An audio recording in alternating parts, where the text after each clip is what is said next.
ఏదో ఉమ్మడి జిల్లా అధ్యక్షుడు ఉన్నప్పుడు సార్తో ఒక పరిచయం ఉంది.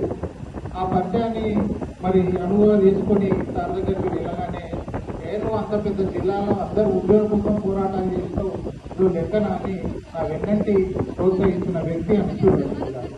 మరి అంతేకాదు, మరి గత మన రెండు ఎలక్షన్లు వచ్చినా కూడా నువ్వు ఈజీగా చేస్తావు అని హన్మకొండకు 22 మంది జిల్లా ఆఫీసర్లను పెట్టిన, నన్ను ఒక్కరినే ఇక్కడ పెట్టిన స్పీడ్ ప్రోగ్రాంలో పెట్టిన నా వెన్నంటి నడిపించిండు.